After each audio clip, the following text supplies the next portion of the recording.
नमस्कार दोस्तों, बहुत बहुत स्वागत करते हैं आज की फिर से एक नई घटना में। दोस्तों, आज की घटना काफ़ी हैरान कर देने वाली है और काफ़ी झकझोर देने वाली है। आप कल्पना भी नहीं कर सकते हैं कि आज के दुनिया में लोग अपनी ज़रूरत के लिए अपने रिश्तों को भूल जाते हैं कि मेरे रिश्ते में वो कैसा रिश्ता लगता है। दोस्तों, आज की जो घटना है, यह घटना राजस्थान राजस्थान का एक ज़िला लगता है जोधपुर। उसी जोधपुर का रहने वाला कुंसी मिश्रा कुंसी मिश्रा के परिवार में उसका एक बेटी होता है जिसका नाम काजल रहता है। काजल की उम्र लगभग 15 से 16 वर्ष के बीच में रहती है। कुंसी मिश्रा के घर में उसके उसका पिताजी होता है जिसका नाम जगत मिश्रा होता है। जगत मिश्रा अपने बेटे की तरह वो खेती-बाड़ी का वो काम करते थे क्योंकि कुंसी मिश्रा के कोई रोजगार नहीं रहते हैं। उनके पिताजी के पास काफ़ी बीघा की बीघा ज़मीन रहता है। और इस तरह से वो किसानी का काम करके अपना घर की जीवन यापन दोस्तों काफी अच्छा खासा गुजार रहे थे। तुलसी मिश्रा ने कभी सपनों में नहीं सोचा था कि आने वाले समय में मेरी बेटी के साथ मेरे बाप इतना बड़ा हादसा कर सकता है। तुलसी मिश्रा ने कभी दोस्तों सपने में भी नहीं सोचा था। सब कुछ ठीक ठाक चल रहा होता है, लेकिन आने वाले समय में तुलसी मिश्रा के घर में एक नई खुशियां, एक नई उजाला आने वाली थी जो इस तरह से अंधेरा में छा जाता है। कुछ महीने गुजर जाने के बाद कुंसी मिश्रा की पत्नी की आकस्मिक बीमारी के कारण मौत हो जाती है। मौत हो जाने के बाद दोस्तों कुंसी मिश्रा के ऊपर दुख का पहाड़ टूट पड़ता है। वो ना ही ठीक से कमा पाता था, ना ही ठीक से वो खा पाता था। अपनी पत्नी के गम में बेचारा इधर उधर भटकता रहता था। वो अपने पिता के खेतों में हाथ बटाने भी नहीं जाया करता था। और इस तरह से समय गुजर पा जाता है। सब कुछ ठीक ठाक चल रहा होता है। उनके घर में उसकी बेटी काजल की अपनी माँ की याद में वो भी काफी रोती रहती थी। लेकिन समय गुजरने के बाद अपनी पत्नी की याद में कुंसी मित्रा भी अपनी पत्नी के पास चला जाता है। कुंसी मिश्रा की भी दोस्तों मौत हो जाती है। उसके बाद काजल के ऊपर दुख का पहाड़ टूट पड़ता है। उनके घर में सिर्फ कुंसी मिश्रा के पिता और काजल बचते हैं, यानी कि काजल और उनके दादा बचते हैं। लेकिन आने वाले समय में काजल की जिंदगी कुछ इस तरह से बदतर में गुजरने वाला था। काजल ने दोस्तों कभी सपनों में भी नहीं सोची थी। दरअसल काजल एक छठी क्लास की पढ़ने वाली वो छात्रा थी। वो अपने पिता और माँ के जाने के बाद भी उनका पढ़ाई पूरी तरह से चौपट हो जाता है। उनके पास न ही कुछ बचता है, न ही उसे जीने का भी कुछ बचता है। इस तरह से काजल अपने आप को काफी टूट जाती है। दिन समय गुजरता जाता है। काजल बड़ी हो जाती है 16 से 17 वर्ष की हो जाती है, जिससे वो अपने खेतों में अपने दादा के पास हाथ बढ़ाने के लिए जाती है, क्योंकि अगर काजल काम नहीं करेगी तो उनका पेट कैसे भरता। और इस तरह से काजल बड़ी होती है तो वो काफी सुंदर और काफी होट लड़की देखने में लगती है। और इस तरह से कुंसी मिश्रा के पिताजी अपने बेटे को भी जाने के बाद वो नशे शराब की आदी हो चुका था, और वो अपने बेटे और अपने बहू के जाने के बाद उनका भी गम काफी सता रहा होता है। और इस तरह से उनका काम में भी जी मन नहीं लगता था। दूसरी ओर काजल दोस्तों काफी सुंदर और काफी हॉट लड़की रहती है, और इस तरह से काजल को जो भी देखता था उनके ऊपर फिदा हो जाता था। काजल फैशन में काफ़ी चूर रहती है, लेकिन माता-पिता के जाने के बाद वो उनकी सारी फैशन सब कुछ खत्म हो जाती है। दूसरी ओर काजल की पढ़ाई भी चौपट हो जाती है। इस तरह से दिन समय सब कुछ गुजरता रहता है। उनके जो दादा होते हैं वो नशे में हमेशा धुत रहते थे, और इधर काजल खुद अकेले ही खेतों को वो संभालती थी, क्योंकि उनके दादा थे वो नशे में धुत रहते थे। वो हफ्ता में 1, 2, 3 बार खेतों में जाया करते थे, वो भी नहीं जाते थे। घर की ज़िम्मेवारियाँ काजल के ऊपर ही हो जाती है, और सुबह-शाम घर के लिए राशन लाना काजल की निजी ज़िम्मेवारियाँ हो जाती थी। घर की दोस्तों जो खेतों की सब्जियाँ होती है, खेतों की जो फसलें होती है, काजल उन फसलों को लेकर बाज़ार में बेचने के लिए डेली शाम चली जाती थी, और इस तरह से वो उधर से राशन घर के लिए लेकर आती थी। लगभग रात का 9 बज रहा होता है। 9 बज रहा होता है, काजल अपने दादा के लिए, खुद के लिए वो उस दिन खाने बनाती है। खाने बनाने के बाद दोस्तों काजल उस खाने को वहाँ पर परोसती है, खुद भी खाती है। लेकिन ये क्या पता कि उनके दादा जो नशे में धुत था, अपनी पोती के साथ इतना बड़ा हादसा करेगा, काजल ने कभी सपनों में भी नहीं सोचा था। दोस्तों काजल के खाने में कुछ ऐसा पदार्थ को वो दादा मिला देते हैं, जिसे दोस्तों आप कल्पना भी नहीं कर सकते हैं। चलिए दोस्तों आगे क्या ऐसा घटना घटा है। कहानी में आगे बढ़ने से पहले दोस्तों अभी तक आप लोगों ने वीडियो को लाइक नहीं किया तो वीडियो को लाइक करके चैनल को सब्सक्राइब जरूर करें, ताकि मेरा हौसला बढ़ता रहे। कमेंट बॉक्स में ये भी बता कि ये वीडियो आप कहाँ से देख रहे हैं, अपना नाम अपनी सिटी का नाम हमें जरूर बताओ। दोस्तों आज की कहानी काफी अगला इंसान को सीख देने वाली है कि आज की दुनिया में किसी पर भी भरोसा नहीं करना चाहिए। अगर कितना भी वो हमदर्दी आपको दिखाए, कितना भी अपनापन भी दिखाए, 1% भी विश्वास करना आज की दुनिया में सामने वाले इंसान की बिल्कुल भी बेवकूफ़ी है।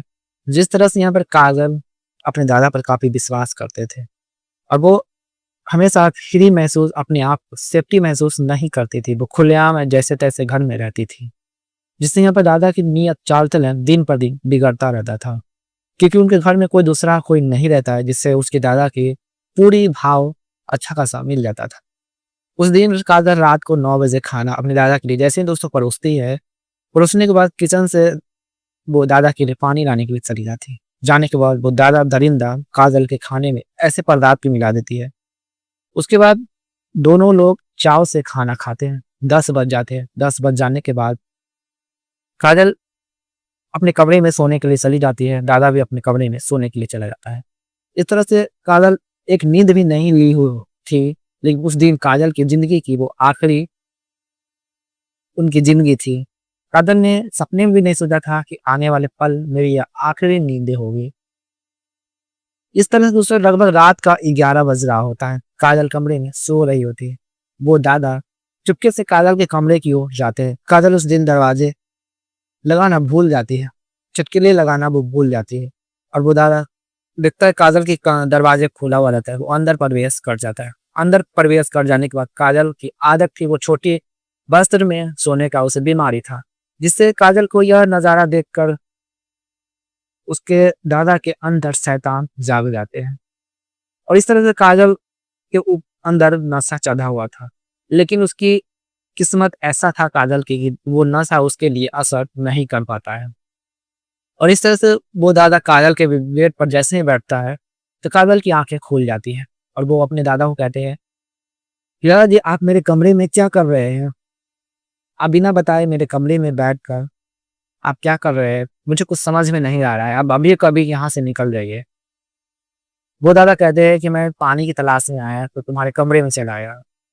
पानी आपको किचन में मिल जाएगी, वहाँ पर जाकर ले ले। लेकिन वो दादा काजल की बातों को वो इग्नोर कर रहा था, उनकी बातों को वो नहीं सुन रहा था, अपनी मन की मौजी कर रहा था और इस तरह से काजल के ऊपर वो दादा हाथ फेरने लगते हैं। काजल समझ जाती है कि ये मेरे दादा हो ही नहीं सकता है, ये कोई दरिंदा है, देखो सबक तो सिखाना ही होगा। काजल काफ़ी तेज और स्मार्ट लड़की रहती और इस तरह से दोस्तों काजल अपने दादा को कहते हैं, अभी क्या कर रहे हैं, इसका ये मत करिए, इसका अंजाम बहुत ही बुरा होगा और इस तरह से वो दादा काजल को ज़बरदस्ती करने लगते हैं। काजल अपने आप को तरकीब लगाती है और वो कुछ भी कर नहीं पाती है और इस तरह से वो दादा अपने अनहोनी पार्ट को काजल के सामने, उसके फेस के सामने फेरने लगते हैं, जिससे काजल अपने आप को बचाने के लिए वो ऐसे कदम उठाती है जिसे दोस्तों आप कल्पना भी नहीं कर सकते हैं। काजल को मजबूरन अपने दादा के अनहोनी पार्ट पर अपने दांतों से वो काट लेती है, जिससे यहाँ पर उसको मजबूरियाँ थी, उनके पास कोई दूसरा ऑप्शन नहीं था अपने आप को बचाने के लिए और इस तरह से वो दादा वहीं पर चीखने चिल्लाने लगा। काजल आधी रात को नजदीक में पुलिस स्टेशन में भागती हुई जाती है। जाने के बाद वहाँ के पुलिस वाले काजल को आधी रात को देखते हैं तो पुलिस वाले काफ़ी घबरा जाते हैं। वो कहते हैं कि इतनी आधी रात को ये लड़की यहाँ पर रोते हुए क्यों भटक चिल्लाते हुए आ रही है, क्या वजह है? काजल जैसे ही अंदर प्रवेश करती है तो वो दरोगा के सामने गिड़गिड़ा कर काफ़ी रोने लगती है। जैसे ही दरोगा की काजल पर नजर पड़ती है तो वो कहते हैं, अरे ये तो तुलसी मिश्रा का बेटी है, वो यहाँ क्या कर रही है? इसके माता पिता तो नहीं है लेकिन ये इसका दादा है, लेकिन फिर भी दादा को छोड़कर यहाँ पर क्यों आई है?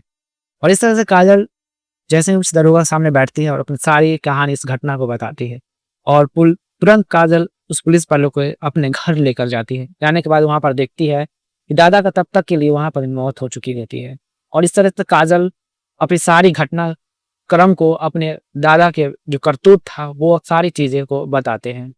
इसके बाद वो पुलिस डिपार्टमेंट वाले कहते हैं काजल को, काजल तुमने बिल्कुल भी अच्छा किया है, तुम्हें शाबाशियाँ हम देते हैं, तुमने अपनी इज्जत की परवाह किए बिना तुमने बहुत ही अच्छी काम की है, ऐसे इंसान को ऐसा ही होना चाहिए। और इस तरह से काजल अपनी ज़िंदगी को दाव पर लगने से बचाने के लिए उन्होंने अपने एक कदम को उठाई थी। दोस्तों ये काजल ने सही किया या गलत किया कमेंट बॉक्स में ज़रूर बताया और आज की कहानी से यही सीख मिलती है इंसान को कि अगर कोई ऑप्शन ना मिले तो इंसान को अपना रास्ता चुनना ही चाहिए अपनी इज्जत के लिए। और यहाँ पर वो दादा को क्या सज़ा मिलनी चाहिए थी अगर वो बच जाता तो कमेंट में हमें ज़रूर बताएं। और इस वीडियो से किसी को ठेस पहुंचाने का कोई उम्मीद नहीं था, बस आप सबको दोस्तों जागरूक करना था और इसे दिल पर ना ले। एक सीख मिलती है इंसान को अपनी इज्जत, और आज की दुनिया में खासकर लोग अपने रिश्तों को किस तरह से शर्मसार करते हैं, आप दोस्तों कल्पना भी नहीं कर सकते हैं। तो चलिए मिलते हैं आने वाले कोई और एपिसोड में और घटना में। और जाते जाते दोस्तों वीडियो को लाइक और चैनल को सब्सक्राइब जरूर कर ले, ताकि आने वाली अगली वीडियो आपको सबसे पहले आप देख पाएंगे। देखते रहिए।